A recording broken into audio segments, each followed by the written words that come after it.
Assalamualaikum warahmatullahi wabarakatuh. Kembali lagi bersama kami di channel Wisata Ilahi. Hari ini kita akan membahas cerita atau kisah tentang Nabi Zakaria dan Nabi Yahya. Jadi Nabi Zakaria alaihissalam adalah salah seorang Nabi Allah yang menghabiskan umurnya dalam berdakwah dan beribadah kepada Allah.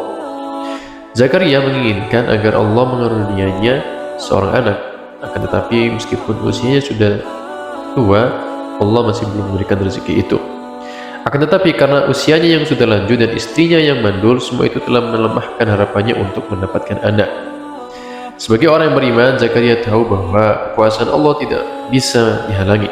Nah, pada suatu hari ia masuk menemui Maryam yang sedang beribadah di dalam mihrab atau tempat sembahyang. Ternyata ia mendapati makanan, minuman, dan buah-buahan yang belum waktunya ada. Nah, Zakaria bertanya, "Dari mana engkau mendapat rezeki ini?" Maryam menjawab, "Ia berasal dari Allah yang beri rezeki kepada siapa yang dikehendakinya tanpa perhitungan." Nah, tatkala Zakaria melihat tanda-tanda Allah yang cemerlang dan penghormatannya kepada Maryam yang beriman dan taat beribadah, ia pun mendorong untuk memohon kepada Tuhannya, yaitu Allah. Allah pun berfirman, di sana Zakaria memohon kepada Tuhannya seraya berkata, "Wahai Tuhanku, berilah aku anak yang soleh, sesungguhnya Engkau mendengar doa kami." Quran Surat Al-Imran ayat 38. Nah, Allah mengabulkan doa Zakaria dan mengutus malaikat kepadanya untuk memberitahukan bahwa Allah Subhanahu wa Ta'ala akan mengaruniainya seorang anak bernama Yahya. Nama ini khusus baginya karena belum pernah ada orang yang memakai nama ini.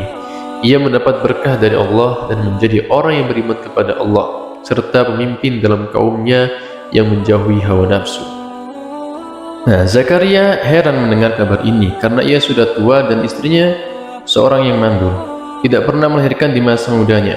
Maka malaikat berkata kepadanya, "Demikianlah kalau Allah menghendaki, dan hal itu adalah remeh bagi Allah, sebab Ia telah menjadikan engkau padahal sebelumnya engkau tidak ada." Ketika itu Zakaria mohon kepada Tuhannya agar memberi tanda baginya sehingga bisa diketahui dari tanda itu bahwa istrinya sedang hamil. Maka Allah memberitahukan kepadanya bahwa tandanya ia tidak akan dapat berbicara dan bertukar pikiran dengan manusia kecuali dengan isyarat tangan, mata menggoyangkan, kepala, atau yang semacam itu. Dan hal itu berlangsung selama 3 hari. Ia juga diperintah untuk memperbanyak tasbih di waktu pagi dan sore. Kehendak Allah terbukti ternyata. Maka hamilah istri Zakaria alaihissalam dan lahirlah Yahya. Maka Allah mengkhususkannya dengan karunia-karunia yang besar berupa kecerdasan yang tinggi dan pemahaman yang baik. Kemudian Allah menyuruhnya membaca Taurat dan mengamalkan ajarannya dengan sungguh-sungguh, penuh kemauan. Nah, sejak kecil Allah mengkaruniai dia, yaitu Yahya, yang mampu memahami ilmu agama dan hukum-hukum syariat. Allah memberinya rahmat yang luas, jiwa yang penuh kasih sayang, dan hati yang pengasih, serta membersihkannya dari kotoran dosa. Allah menjadikannya seorang yang bertakwa dan taat kepada kedua orang tuanya, sehingga ia tidak melakukan dosa dalam kehidupannya. Yahya bukanlah seorang yang berhati keras dan angkuh, akan tetapi ia adalah orang yang rendah hati, ramah tamah, dan mendapatkan penghormatan yang baik dari Allah, juga keselamatan dan keamanan sehingga ia tidak ditimpa bahaya atau gangguan pada hari kelahirannya, hari kematiannya, dan hari kiamat ketika ia dibangkitkan dalam keadaan hidup untuk dihisab di hadapan Allah. Nah, diriwayatkan ada seorang penguasa di negeri Palestina yang sangat kejam dan zalim sehingga tidak ada satupun di antara mereka yang dapat menghalangi setiap keputusan dan keinginannya.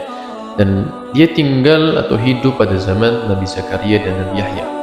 Nah, pada suatu hari dia ingin melangsungkan perkawinan dengan seorang perempuan yang masih hubungan saudara dekat, itu kita sebutnya keponakan. Maka perkawinan itu dibatalkan oleh Nabi Yahya sebab perkawinan itu bertentangan dengan syariat dan hukum-hukum kitab Taurat. Demikian itulah ketegasan dan kebijakan atau keputusan dari Nabi Yahya dalam menegakkan hukum Allah. Sesudah mendengar hukum-hukum yang disampaikan Nabi Yahya, maka penguasa itu marah dan membunuh Nabi Yahya karena dia dianggapnya sebagai penghalang dan membatasi keinginannya. Pembunuhan Nabi Yahya itu dilakukan secara keji, yaitu ketika beliau waktu sholat dan dipegang kepalanya, lalu dipenggal lehernya nyaris putus. Ketika Nabi Yahya wafat dibunuh oleh kaumnya yang berbuat zalim, Nabi Zakaria mengetahuinya dan beliau melarikan diri karena akan dibunuh juga. Dengan Nabi Zakaria melarikan diri, mereka langsung mengejarnya sehingga sampai pada batas yang ditentukan. Nabi Zakaria dapat berlindung dalam pohon berkat kekuasaan Allah. Pohon yang besar itu terbelah menjadi dua, dan ketika Nabi Zakaria masuk ke dalam pohon, maka kedua pohon itu menutup kembali. Akan tetapi berkat bisikan setan laknatullah, mereka berkeyakinan bahwa Nabi Zakaria bersembunyi dalam pohon, sehingga mereka menggergaji pohon itu hingga tubuh Zakaria terbelah menjadi dua, dan beliau pun akhirnya wafat dalam keadaan sengsara seperti itu. Dan demikianlah kekejaman dan kezaliman yang dilakukan oleh raja pada waktu itu yang tinggal di Palestina. Ya.